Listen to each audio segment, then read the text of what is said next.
What's up? How you doing, man? It's the episode 1 of NAIA Talk. My name is Vinny Belcaster here at Bellevue University. And this is Jamen, Kinman with 402 Visuals coming at you with episode 1 of this. Well, today we're just gonna talk about the stuff going around in the world. A lot of NAIA talk. I'm currently a point guard at Bellevue University here in Bellevue, Nebraska. I'm from Chicago, Illinois, and coming out here was definitely a huge transition, coming from Chicago and changing my lifestyle up and living in Nebraska and playing against different competition. And, the NAIA competition is no joke, man. Now, everyone looks at it and down levels it, but, it's high-level competition. Every day, every game is a dogfight, I love it here at Bellevue. We go at each other. We push each other every day. I got great teammates, great coaches that support me and push me, and, that's why I'm in this position I am. Just continuing off that NAIA talk, what is the most underrated stuff that people underestimate NAIA for? I would definitely say, the competition. At the end of the day, people always talk about, the competition that, competition this. If you don't go D1, you're a bust, or D2, you're a bust. People don't really appreciate our level. We got a lot of guys that, just bounce back or, just couldn't. A lot of it sometimes is grades. Sometimes it's just, NAIA, I think, has the best shooters. You can come across teams that just can shoot the ball, shoot the lights out. You got guys that can jump out of the gym. Every game is just a dogfight. In the NAIA, man, it's just high level competition, and people don't see that because we're not televised. We're not all over the media. We don't get the recognition all these Division I and Division II schools get. So at the end of the day, no one really knows how high level our games are. If you ever came out to a Bellevue game, you can see that. They're high level games. We get up and down, we get after it. A lot of transition, a lot of shooting. But my team personally at Bellevue, man, we got some dogs. We got some guys that are straight just get after it. And they can easily be at a different school if they want to, but they came here because they want to win. We put on a winning culture here. We got the resume to show for it, and we just push each other every day to be the best that we can be, and I think that's the best thing for us, man. That's why the NAIA level, man, is just so tough. People don't see that because there's just stereotypes on it because it's not Division I. Sure.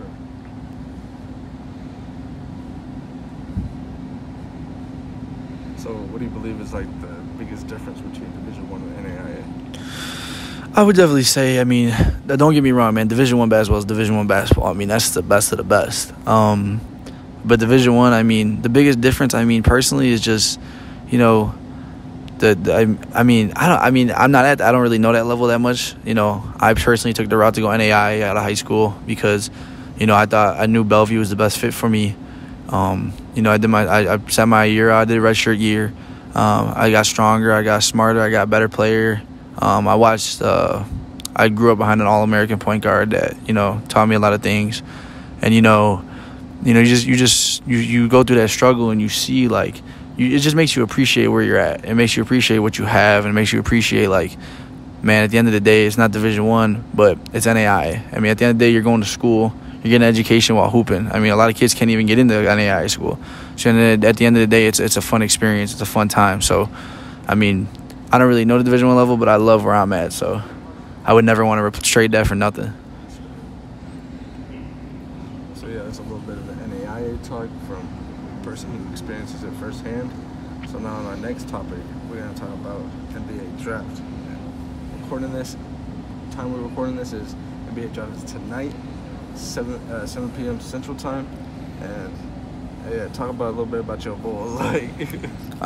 Personally, I've had a lot of friends, AAU teammates. I used to play on Team Rose AAU back home from Chicago. I got a lot of friends that I grew up around that, played in the high-level games. Ayo Dosunmu, who'll be in the draft tonight. Good luck to my brother there. DJ Stewart, my other boy. He's just getting better and better every day, man. He's going to get drafted tonight. Just watching them guys on stage, man, and just, I used to work with, we used to be in the same gym with each other working out, putting that work in. So you can never be a hater with that, man. You always got to give love and support, bro, because at the end of the day, they're doing what they need to do, and they're making it where my dream was. And so, if they're living their dreams out, man, that makes me happier than ever before. So I can't ever hate on my boys for making it, and I just can't wait to watch them on that stage tonight, get chosen by an NBA team and be making millions and, playing in the NBA, at the end of the day. So good luck to all them guys in that draft, man. It's going to be big time. It's going to be a good one, especially because it's like my draft class. So I know it's pretty. I mean, it's pretty cool to see all them guys, man. See all my close friends go out on the stage tonight and pick one of those hats up. So I'm originally from Oklahoma City, so of course I'm a Thunder fan, and I personally I know a few people that are supposed to get drafted tonight, and of course good luck to them. Hopefully that all goes well, and hopefully I can get courtside tickets. You feel me? But as far as my Thunder goes, man, like if we get rid of Shea, bro, I don't even know anymore. I don't even know anymore. You gotta get that Jalen Green. Yeah, like my personal opinion is I hope that we trade up to get Jalen Green because I feel like he's the best player in the draft. Not gonna lie. That man's a bucket. 110%. He's the real deal. 110%. So that's my personal opinion, and then also that if we don't end up trading our 18th pick, I'm pretty sure it's 18, and if we don't get Jalen, then we better get Sharif Cooper, or I don't know what else. Sharif, man, that's a bucket too. Either way, that's two good hoopers. Big time hoopers, the best. Sam Presti doing his thing. Yeah. Yeah, that's a little bit about our personal opinions about this NBA draft that's coming up. Now going on the next subject, we're going to talk about this Olympic team that we were supposed to represent. Man, that's a tough one, man, because it's an all-star team at the end of the day. I mean, these guys are the best players on their teams in the NBA, and just knowing that, they're making millions of dollars, they're winning NBA rings, they're doing everything they could. So now they're all joining together, man. That's a lot of shots. That's a lot of, you know what I mean? So it's tough.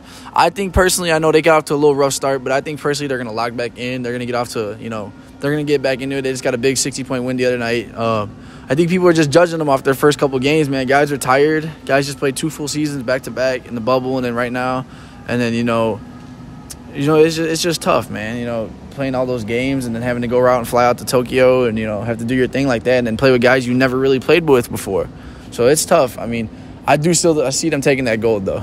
No one's going to beat the U.S. 110%. I feel like especially now that they got Devin Booker, yeah, Drew Holiday, Chris Middleton. You got champions on your team now. I mean, you got Kevin Durant. Kevin Durant locked back in. He's having a little rough start right now, but you guys got to realize he just came back from an injury. I mean, he was kind of hurt throughout this season. I mean, the Nets and them, they all had injuries throughout the year. And how the NBA goes and how it's always been is the most healthiest team during the season usually wins it all. And, the Bucks didn't really have many injuries. I mean, Giannis got hurt in the playoffs, but look, he played through it. And, it's usually the healthiest team wins it all. And that's why the Suns and the Bucks were in it. And all respect to those teams, man. They're 2 good killer teams, man. The Suns are the real deal. I wanted them to win. But, the healthiest team wins, I feel like. I know it's admitted because I'm a Thunder fan, but Kevin Durant did his thing this season. Yeah, he did. I know it kills me to say that, but to do what he did back from an injury like that is something unbelievable. Yeah, it's unbelievable. Insane, and hopefully that they can continue that momentum next year. And then as soon as the Thunder progress, that we're gonna take that. But you know what? That's beyond the point. Yeah, no doubt, man. No doubt for real. Because he's a real hoop. He's one of the best to ever do it, man. And we got to appreciate that. That's what all that LeBron talk about, hating on LeBron this, hating on Kevin Durant this, hating on Steph Curry this. At the end of the day, we got to appreciate what we have, man. These guys ain't going to be playing much longer. I didn't get the experience of Jordan era. I didn't get the experience of Magic era. I didn't get the experience of Bird era. So, at the end of the day, yeah, and you know what I mean? And, LeBron's still here, man. He's still hooping. You got Kevin Durant, he's still hooping. So we got to appreciate greatness when we see it and not just keep talking down on them and hating on them for not winning this, not doing this, or not playing through this. I mean, they're grown men, man. They're making a living, but, they're putting on shows for us, man. They don't need to do that. They deal with mental diseases. They deal with mental, awareness. They go through things that we don't. Everybody goes through a lot, man. Everyone, at the end of the day, everyone has some mental stuff going on, and mental health's a huge thing right now, especially in sports, man. Mental health, it'll hurt you, man. It'll put you through a lot. I mean, if you can't think, how can you play basketball? If you can't think straight, how can you run your plays to perfection? Like with Simone Biles. I know this is some people, it's a touchy topic, blah, blah, blah. But, you know, how you expect her to go in the air and do 10 flips, but she can't even count and concentrate on how many flips she's at? You know what I mean? Like, why risk getting hurt? Why risk doing this when you can't even think straight? And, you know, I support her 100%, man. You know, that mental health and, you know, you can't. These people these women and men that are putting on these shows and playing it for us and just giving us entertainment and just playing in the NBA, MLB, NHL, and just, you know, they're getting harassed every day of their lives. People don't understand that. You know, people following them all day. They never get any alone time. And, like, you know, so they're going through stuff that we don't go through. So at the end of the day, that mental health, man, is no joke. I mean, people need to start taking that serious and start, like, you know, looking at the bigger picture of it, man, because, you know, it hurts, you know. 100%.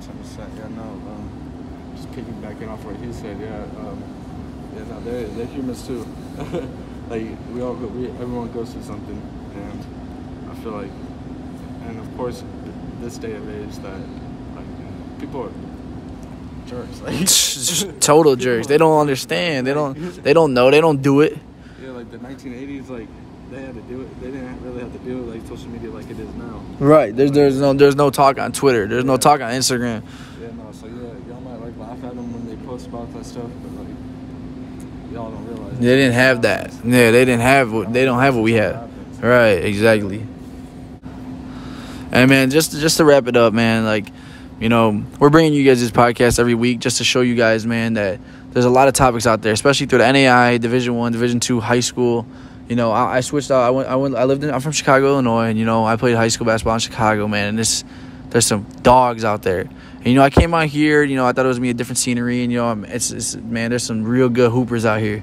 You know, people got to realize that at every level, man, it's some real deal hoopers, and, you know, like mental health, like we were saying, and like Olympics and all that. There's a bigger picture to it, man. At the end of the day, these are humans.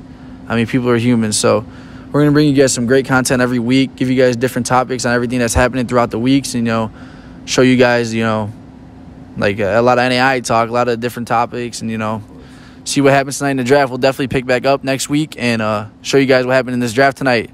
Thank you so much, and make sure you guys keep following this. Of course. Yeah, you know, you can find, just to plug a little bit of social media, you can find me at 402 Visuals at every social media platform. Yeah, you got me on Instagram at Vinny Belcaster 15.